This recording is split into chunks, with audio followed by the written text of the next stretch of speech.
تعالیٰ امت کو فیض یاب فرمائے، مجھے بھی صحت عطا فرمائے۔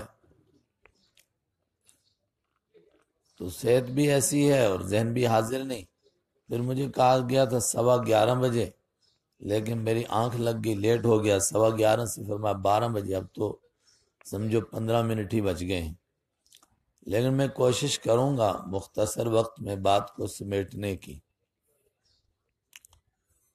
اور بڑی تعداد چونکہ طلباء کی ہے، علماء کی ہے، ان مفتیان کرام کی ہے جو افتاء کی مشق کر کے فارغ ہوئے ہیں، ان طلباء عظام کی ہے جو اپنے درس کی تکمیل کر کے فارغ ہوئے ہیں، ان حفاظ کی تعداد ہے جن کو پروردگار نے اپنے ان کے سینے میں اپنی کتاب کو محفوظ کرنے کے اسباب مہیا کیے اور ان کو یہ خوش قسمتی نصیب ہوئی۔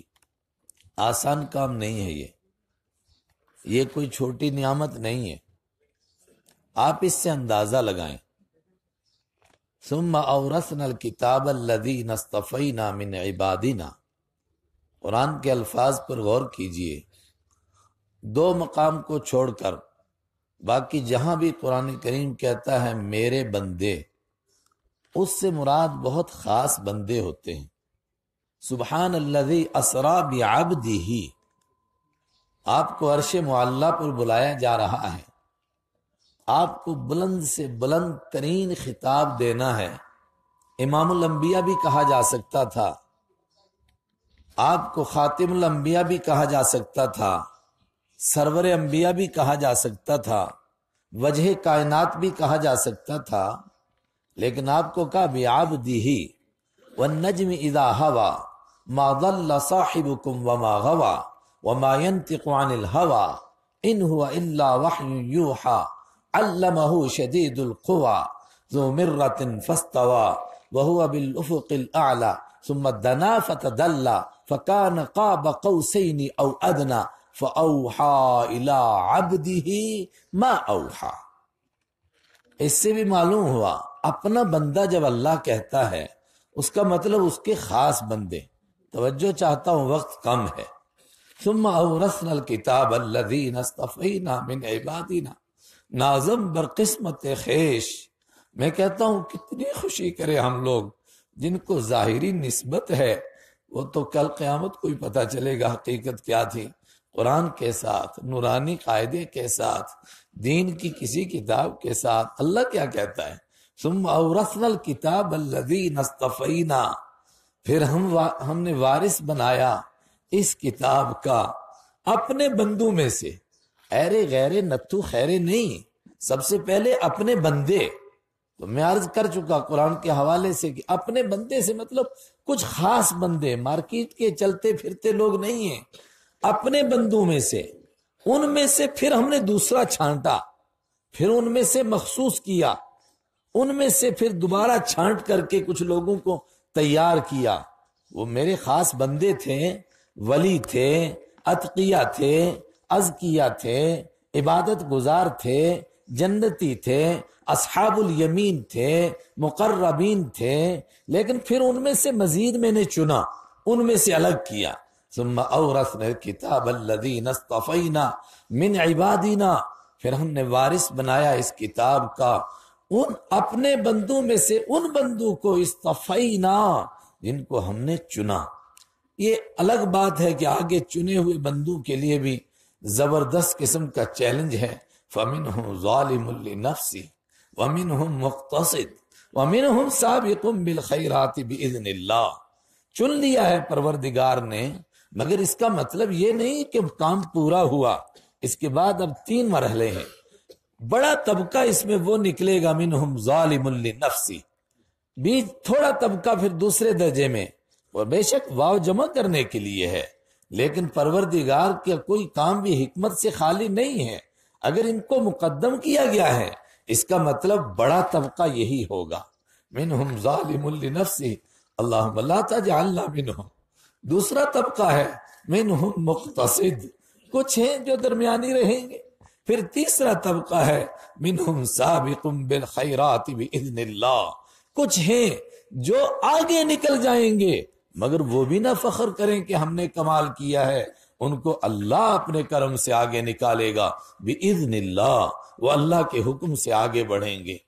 تو جن بچوں کو قرآن نصیب ہوا اور جن کو حدیث نصیب ہوئی، اور یہ سب قرآن سے ہی تعلق رکھتا ہے، خیرکم من تعلم القرآن وعلمہ، یہ مخصوص نہیں ہے ناظرہ پڑھانے والوں کے لیے، یہ مخصوص نہیں ہے حفظ کرانے والوں کے لیے، یہ مخصوص نہیں ہے، دین کی جتنی چیزیں قرآن سے ریلیٹڈ اس سے متعلق ہیں وہ سب اس میں شامل ہیں۔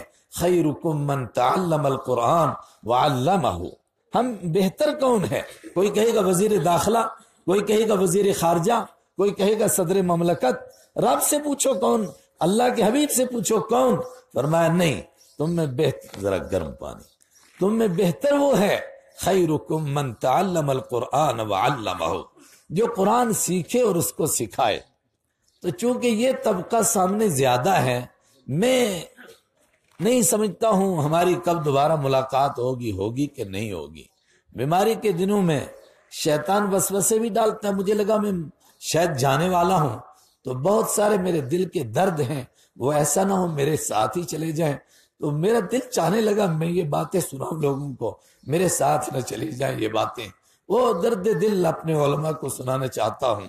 اللہ نے یہ نعمت آپ کو عطا فرمائی ہے، یہ وزیروں کو نہیں ملی، یہ بادشاہوں کو نہیں ملی۔ بادشاہ اس کوچے کے گلی کے میں کہتا ہوں کوچہ گرد بھی ہونے کے لائق بھی نہیں ہے جو اللہ نے آپ کو عطا کیا ہے۔ ثم اورثنا الکتاب الذی نصطفینا من عبادنا، اپنے بندوں میں سے چنا چھانٹ کر کے تم کو الگ نکالا۔ ہاں اب تم اپنے اوپر ظلم کرو تو تمہاری مرضی ہے، کرتے رہو ظلم، شیطان نے بھی تو ظلم کیا، بہت بڑے طبقہ ہے کرتا ہے اپنے اوپر ظلم۔ کتنی بڑی نعمت ہے قرآن کریم، اللہ اکبر، علم دین۔ تو اس طبقے کو خاص طور سے سنانا چاہتا ہوں۔ میں نے جو آیت خطبے میں پڑھی ہے اس کے حوالے سے ایک دو باتیں کہنا چاہتا ہوں۔ دنیا کے احوال بڑی تیزی سے بدل رہے ہیں، میری مراد سوپور کے حالات نہیں ہیں، سری نگر کے نہیں ہیں، جو پوری دنیا کے حالات آپ دیکھ رہے ہیں۔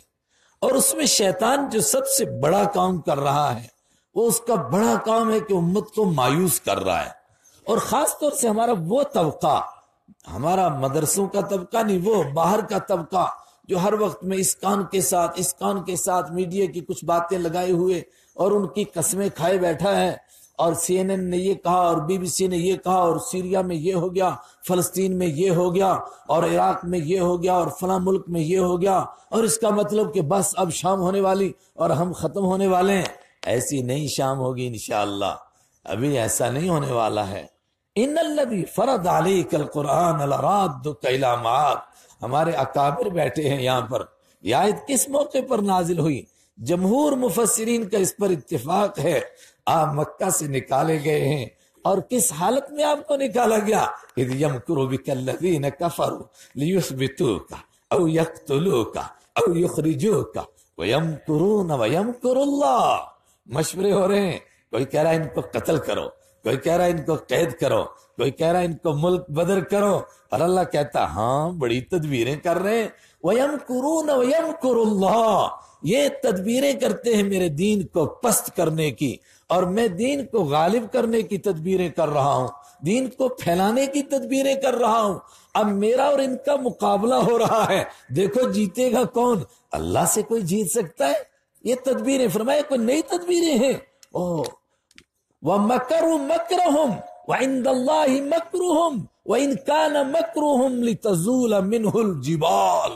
میرے حبیب یہ آپ ہی کے ساتھ تھوڑا ہو رہا ہے، آپ سے پہلے تدبیریں ہوتی رہی، کیسی کیسی تدبیریں، مَكَرُوا مَكْرَهُمْ، ایسی ایسی سازشیں، ایسی ایسی چالیں، ایسا فریب، ایسا مکر، ایسا دنیا میں مایوسی کے حالات شیطان نے، ابلیس نے، اس کے لشکروں نے پیش کیے۔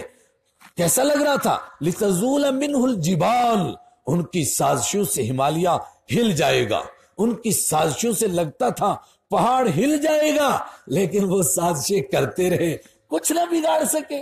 950 سال ہم نے کہا کرو مقابلہ، ہمارا بندہ اکیلا ہے نوح اور تم سارے ہو، سارے مل کر کے کرو مقابلہ۔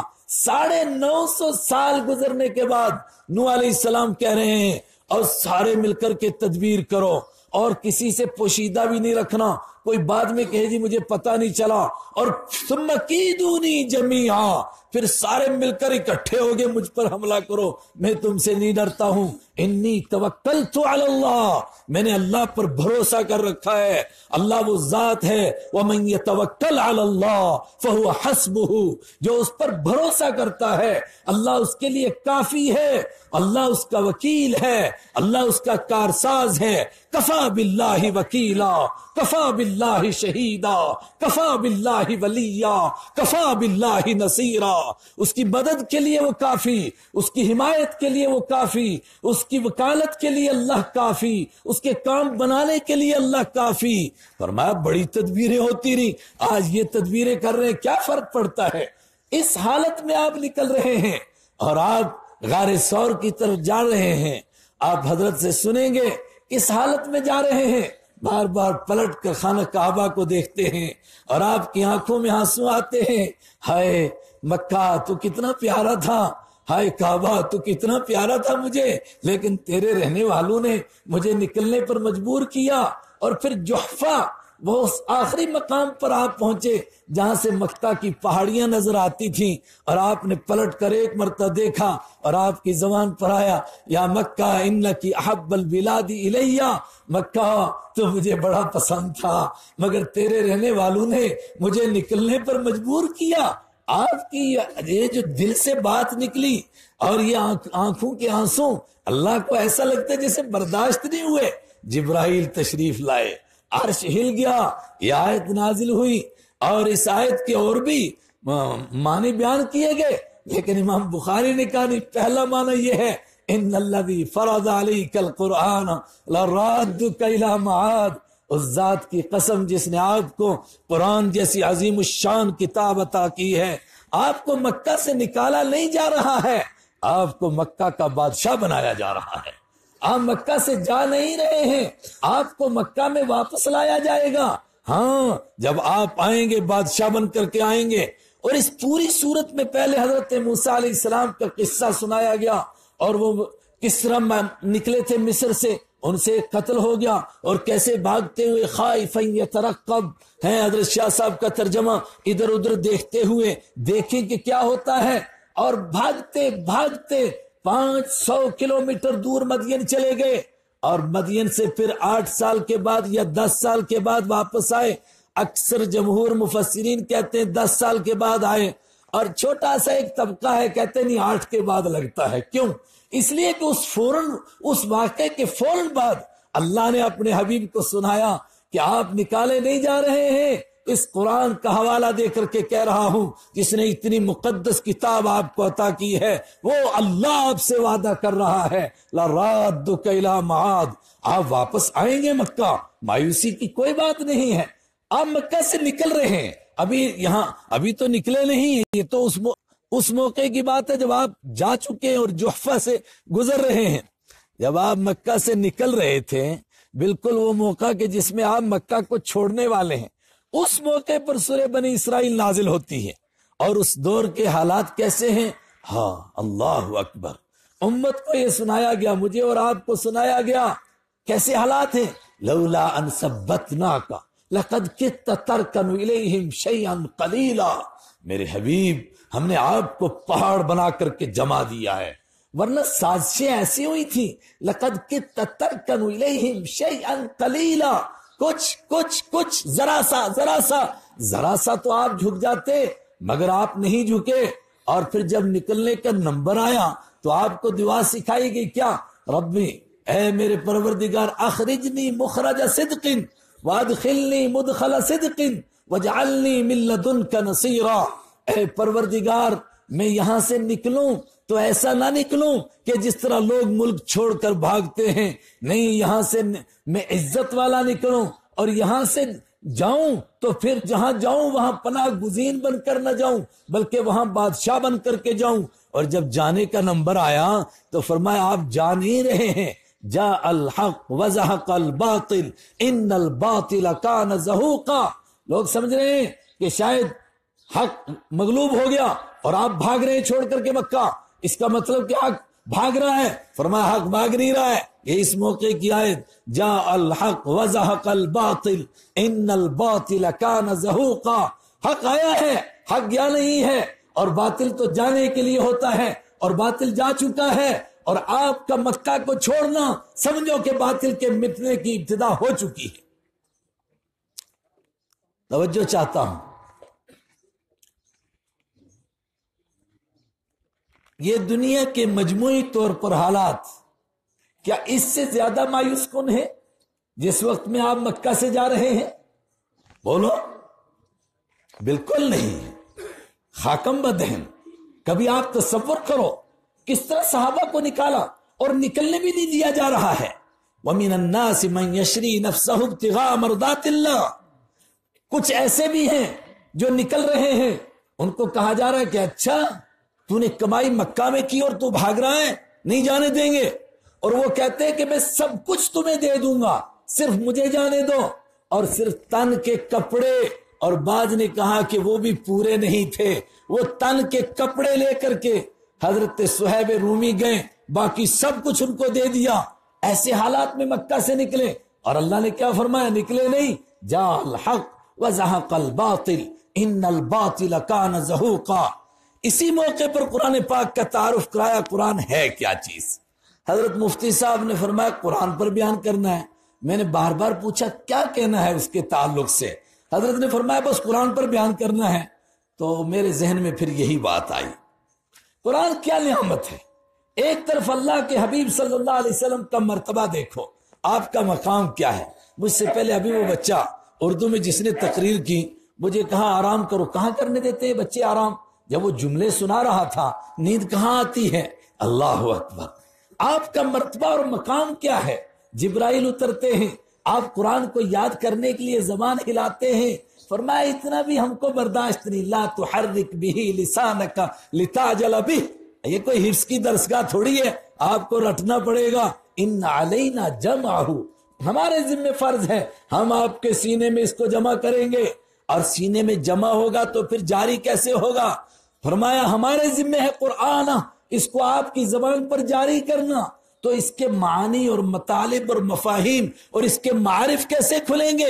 ثم ان علینا بیانا، یہ سب کچھ ہمارے ذمہ ہے، آپ کیوں پریشان ہوتے ہیں؟ اتنا بھی ما انزلنا علیک القرآن لتشقى، آپ کے اوپر قرآن اس لیے نہیں اترا ہے کہ آپ مشقت میں پڑ جائیں، آپ کا اتنا بلند مرتبہ، اتنا بڑا مقام ہے۔ لا اقسم بهذا البلد وانت حل بهذا البلد، تین تفسیریں ہیں، ایک تفسیر یہ بھی ہے، اور شاہ صاحب کا رجحان اس طرف جا رہا ہے، شاہ ولی اللہ رحمت اللہ علیہ کا، کیا میں اس شہر کی قسم کھاتا ہوں، کیوں قسم کھاتا ہے؟ اس میں تیرا گھر ہے اس لیے، صفا اور مروہ ہے اس لیے، مینا اور مزدلفہ اور عرفات ہے اس لیے، فرمایا نہیں، انت حل بهذا البلد، اس لیے کہ تیرے نبوت کے قدم اس کو لگ چکے ہیں۔ مرتبہ اور مقام آپ کا یہ ہے، مگر اب قرآن کا جب تعارف کرانے کا نمبر آیا، اوہو، جن کو حفظ نصیب ہوا، جن کو تفسیر نصیب ہوئی، جن کو حدیث نصیب ہوئی، کان کھول کر کے سنو کیا کہہ رہا ہے قرآن۔ وما كنت ترجو ان يلقى اليك الكتاب، اے میرے نبی تیرا مرتبہ بلند تھا، مگر میری کتاب اتنی عظیم الشان ہے کہ تجھے بھی کبھی تصور نہیں تھا کہ ایسی بلند پایا کتاب تجھے دی جائے گی۔ وما كنت ترجو ان يلقى، آپ کو اور مجھے یہ کتاب ملی، اللہ اکبر، ہم کو یہ کتاب ملے، کیا بات ہے اللہ کے دینے کا۔ اب مجھے تو آپ کی زبان نہیں آتی ہے، ہم اپنی زبان رب دیندہ نو چھت پاڑ کے دیندہ ہے، جب دیتا ہے اوپر سے نہ تو چھت پھٹتی ہے، سیدھا اوپر سے نیچے اترتا ہے۔ کیا شان ہے قرآن کی۔ آپ کو وما كنت ترجو ان يلقى اليك الكتاب الا رحمتا من ربك، آپ کو نہیں امید تھی کہ یہ کتاب آپ کو ملے گی، پھر کیسے ملی؟ الا رحمتا من ربك، یہ جس کو ملتی ہے یہ تیرے رب کے کرم سے ملتی ہے۔ اگر یہ دولت سے ملتی، اگر یہ پیسے سے ملتی، رب کعبہ کی قسم بمبے کے سیٹھ اس کو ادھر آنے ہی نہ دیتے، اور سری نگر کے مالدار ان گاؤں کے غریب بچوں کو حافظ بننے دیتے، وہ سب کے سب خرید لیتے، اور جتنے پیسے والے ہیں وہ کہتے اچھا ہمارے بچے جاہل رہے، ہمارے حافظ نہ بنے، اور یہ گاؤں کے، یہ گرستی، یہ دیہاتی یہ حافظ بنے۔ اللہ رحمتا من ربک یا ایھا الناس قد جاءتکم موعظۃ من ربکم وشفاء لما فی الصدور۔ اے انسانو سنو، تمہارے پروردگار کی طرف سے ایک نصیحت نامہ آیا ہے، اور ان بیماریوں کے لیے دوا آئی ہے جو دل کے اندر چھپی رہتی ہے، جس کا علاج دنیا کا کوئی ڈاکٹر نہیں کر سکتا۔ حسد اور کینہ اور بغض اور عداوت اور دشمنی اور ایک دوسرے کا مال لوٹنا، لوٹ کھسوٹ اور ڈکیتیاں اور ظلم اور زیادتی اور بربریت، کوئی اس کا علاج نہیں کر سکتا ہے۔ قد جاءتکم موعظۃ من ربکم، یہ کس طرح ملتی ہے؟ قل بفضل اللہ وبرحمتہ فلیفرح المؤمنون، کہہ دیجئے یہ اس کے کرم سے ملتی ہے، یہ اس کے فضل سے ملتی ہے، اس کو کوئی طاقت سے نہیں لے سکتا ہے۔ کتنا خوش ہونے کا مقام ہے۔ میں کہتا ہوں جس کو صرف نورانی قاعدہ مل جائے وہ ساری زندگی اس کی خوشیاں منائے، تب بھی کم ہے کہ میں جیسا آدمی کتنے کیا بتاؤں، مجھے نہیں آتی ہے آپ کی زبان، کتنے تیری ثنا، کتنے مہر علی، ایک گناہگار اکھیاں کتنے جا لڑیاں۔ رب کا گھر دیکھ کر مہر علی نے کہا تیرا گھر اور مہر علی جیسا گناہگار دیکھ رہا ہے، یہ ہو کیا رہا ہے؟ میں خواب دیکھ رہا ہوں کہ حقیقت دیکھ رہا ہوں، ہم جیسے کمینے اور گناہگار، ہم جیسے ناپاک اور گناہگار، اور ہم کو اللہ قرآن عطا فرما رہا ہے قل بفضل اللہ وبرحمتہ، وہ کہتے ہیں یہ تیرے رب کے فضل سے ملتا ہے، اس کے کرم سے ملتا ہے، یہ اس طرح کوئی نہیں حاصل کر سکتا ہے۔ اللہ اکبر۔ لیکن جس کو قرآن ملے، سنو توجہ، ارے چھوڑو ان کو، بیٹھو آپ اس کے پیچھے مت پڑو، نیچے بیٹھو آپ اپنی بات سنو، ان کو خود قرآن زندہ کرے گا۔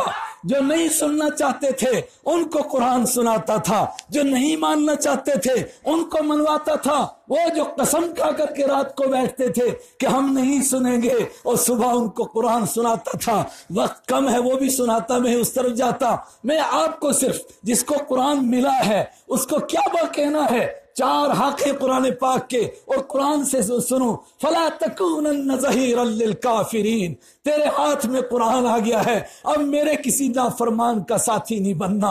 اگر اب تو کوئی نافرمانی کرے گا اور نافرمانوں کا ساتھی بنے گا، یہ میری کتاب کی توہین ہو جائے گی۔ تیرے سینے میں میری کتاب ہے، اس کی تفسیر اور اس کا علم ہے، اس کے الفاظ تیرے پاس موجود ہے، اور تو ظالموں کا مددگار بن گیا ہے، اور تو کافروں کا حمایتی بن گیا ہے۔ اور کس کو کہتے ہیں حمایتی؟ عبداللہ ابن مبارک کے سے پوچھو، امام بخاری کا بھی استاد، امام ابو حنیفہ کا شاگرد، ان سے پوچھا۔ ایک بیچارے ٹیلر نے کہ اس علاقے کی حکومت کے جو کارندے ہیں وہ اسلامی حکومت ہے مگر وہ لوگوں پر ظلم کرتے ہیں، میں ان کے کپڑے سیتا ہوں، میں کبھی گھبراتا ہوں جب میں وہ آیتیں سن پڑھتا ہوں، وہ حدیثیں سنتا ہوں جس میں کہا گیا کہ ظالموں کے مددگار بھی کل قیامت کے دن ظالموں کے ساتھ اٹھائے جائیں گے، میں ان کے کپڑے سیتا ہوں، میں ان ظالموں کے ساتھ تو نہیں اٹھایا جاؤں گا۔ عبداللہ ابن مبارک نے کہا قم اٹھ ہماری مجلس سے، کہیں تیری وجہ سے عذاب نہ آ جائے، تو ظالموں کا مددگار نہیں ہے، تو ڈائریکٹ ظالم ہے۔ پوچھا پھر ظالموں کا مددگار کون ہے؟ کہا وہ بے ایمان لوہار جس نے وہ سوئی بنائی جس سے تو ظالموں کے لیے کپڑے سیتا ہے۔ فلا تکونن ظہیرا للمکافرین۔ اور دوسرا کیا کام ہے؟ بڑا خطر، بڑی تلخ حقیقت ہے۔ ولا يصدنك عن آیات اللہ بعد اذ انزلت الیک۔ میرے حبیب جب تجھ پر قرآن اتر گیا ہے اب تجھے کوئی قرآن بیان کرنے سے روک نہ دے۔ اس کا مطلب یہ ہے کہ جس کو قرآن ملے گا اس کو قرآن سنانے سے روکا جائے گا، مسجد کے کھڑپینچ روکیں گے، بے ایمان قسم کے اس کے وہ کمیٹی کے ممبر بنیں گے، وہ کہیں گے مولوی صاحب سب کچھ سناؤ مگر قرآن مت سناؤ۔ ایسے جاہل لوگ مسلط ہو جائیں گے قوم کے اوپر، وہ کہیں گے کتے بلیوں کی کہانیاں سناؤ مگر قرآن نہ سناؤ۔ فرمایا جس کو قرآن ملے اور وہ قرآن نہ سنائے وہ کائنات میں سب سے بڑا ظالم ہے۔ فلا يصدنك عن آیات اللہ بعد اذ انزلت الیک۔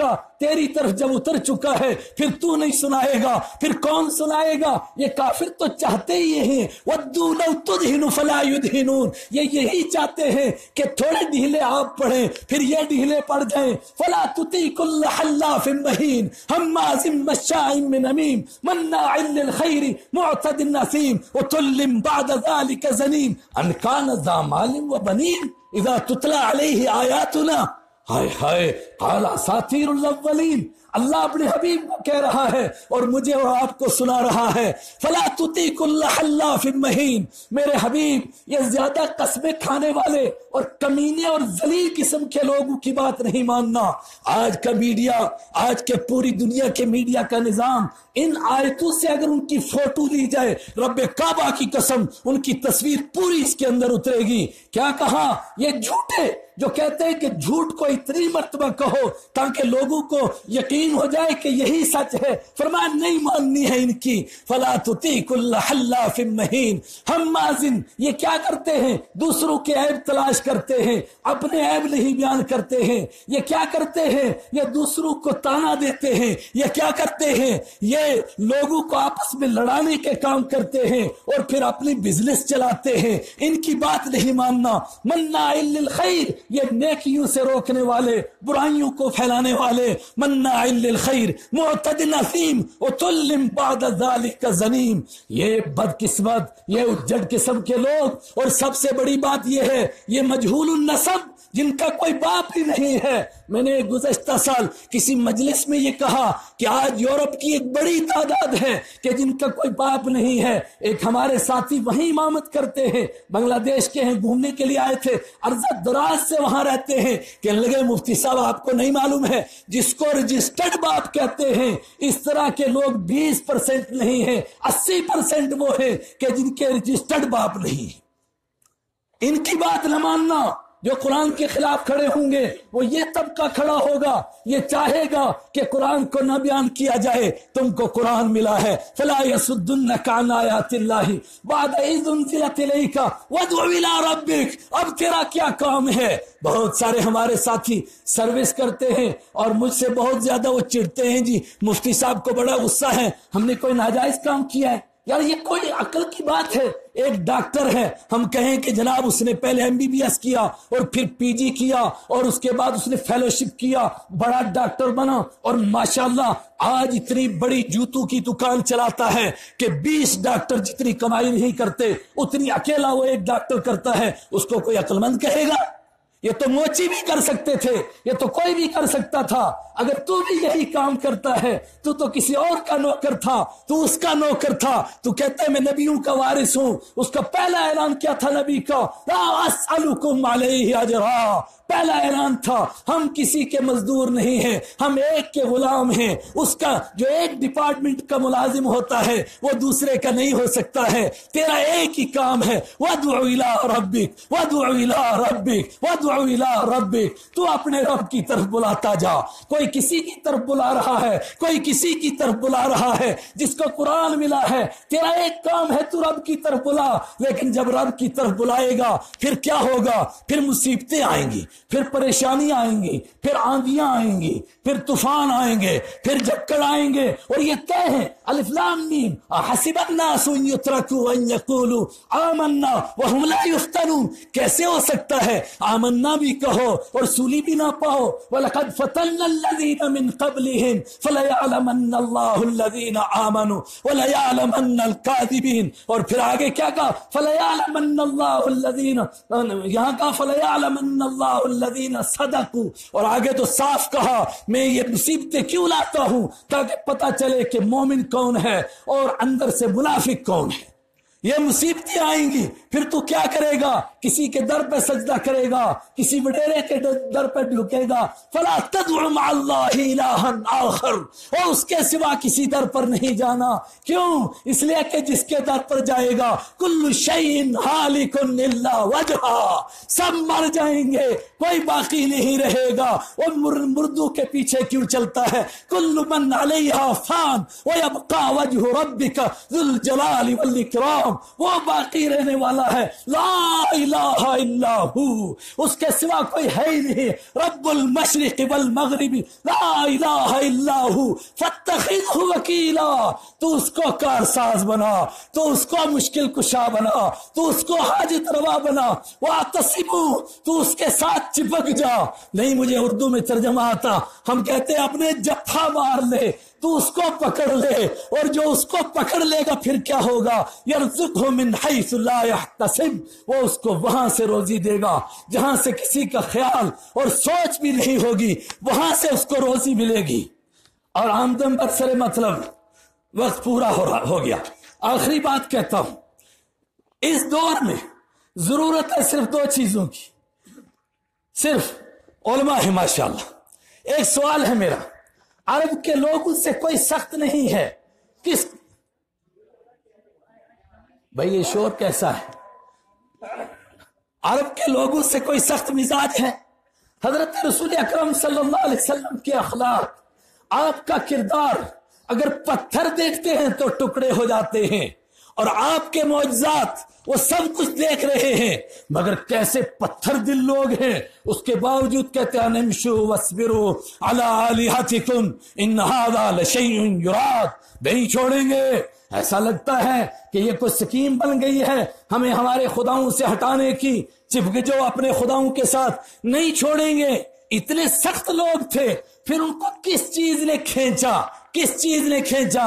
مجھے صرف دو باتیں سمجھ میں آئیں، وہ آپ کو کہنا چاہتا ہوں، شاید کہ اتر جائے تیرے دل میں میری بات، اور شاید میری اور آپ کی ملاقات نہ ہو اور یہ میرے لیے صدقہ جاریہ بن جائے۔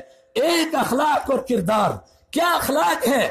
کائنات کا کوئی کتنا بڑا بزرگ بن جائے، سب کہتے ہیں کہ اس سے سب متاثر ہوں گے، مگر اس کی بیوی نہیں متاثر ہوگی۔ وہ میرے اور آپ کے آقا حضرت رحمت عالم صلی اللہ علیہ وسلم ہیں، جن کی زوجہ مطہرہ خدیجۃ الکبریٰ نے کہا آپ کے اخلاق اور آپ کا کردار یہ بتا رہا ہے کہ یہ ہو ہی نہیں سکتا ہے کہ پروردگار آپ کو مصیبت میں مبتلا کر دے۔ ان کے الفاظ ہیں کہ پروردگار آپ کو رسوا کرے، یہ ہو ہی نہیں سکتا۔ انک تقری الضیف، آپ مہمان نوازی کرتے ہیں، آپ گرتوں کو اٹھاتے ہیں، آپ ننگوں کو کپڑا پہناتے ہیں، آپ بھوکوں کو کھانا کھلاتے ہیں، آپ بیواؤں اور غریبوں اور یتیموں اور مسکینوں کے ملجا ہیں، تو پھر اللہ آپ کو رسوا کر دے گا تو بچے گا کون؟ ایک تو یہ اخلاق اور کردار، آج اس کی ضرورت ہے۔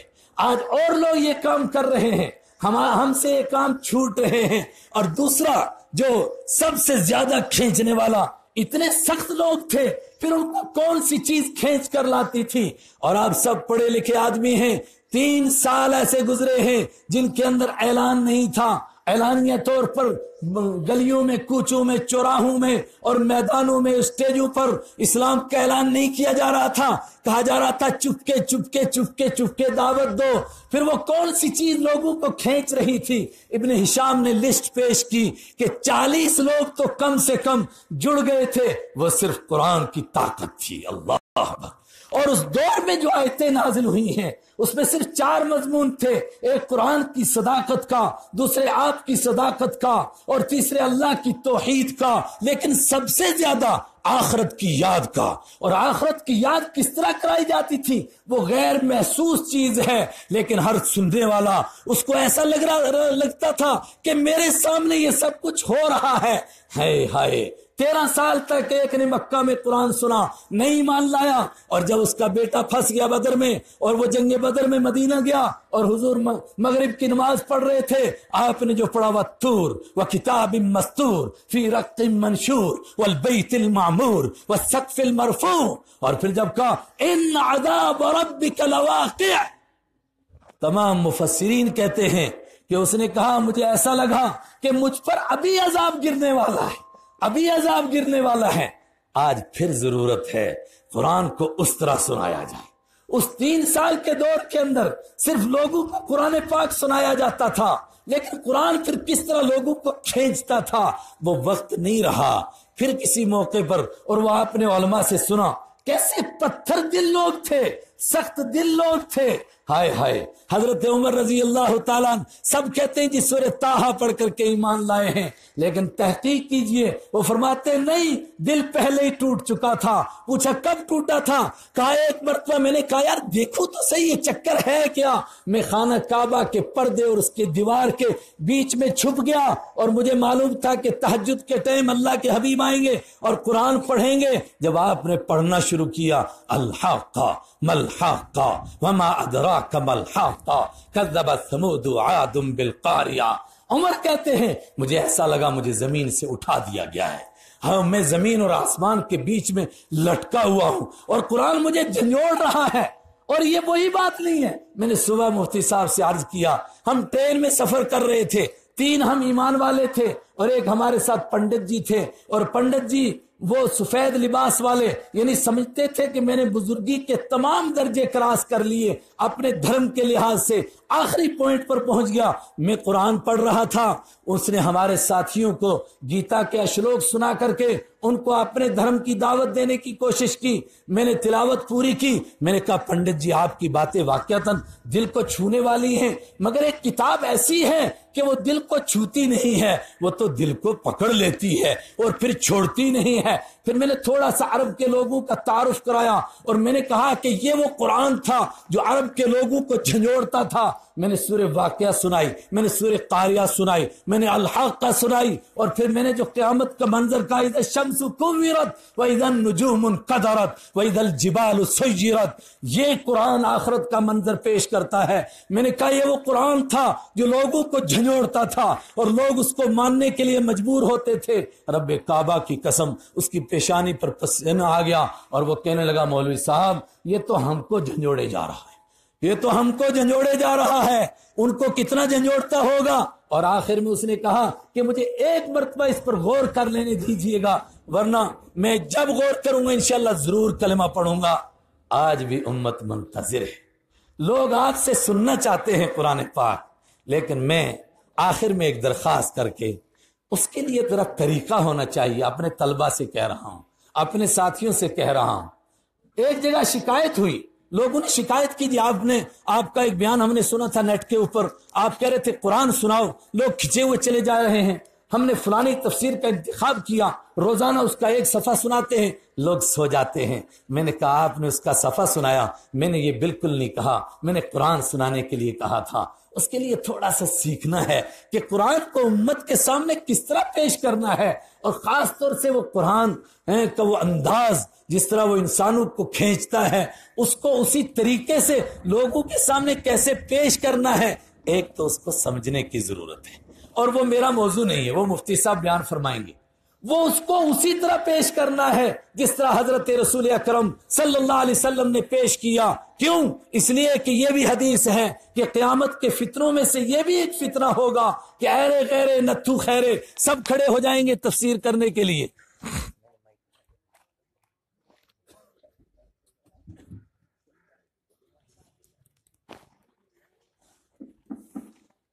یہ قیامت کے فتنوں میں سے بیان کیا گیا، لیکن اس کا یہ صرف ایک ہی پہلو ہے. اس کا مطلب یہ نہیں ہے کہ ہم چھوڑ دیں. آج جو آپ آخری حدیث پڑھو گے، امام بخاری نے کیا کہا؟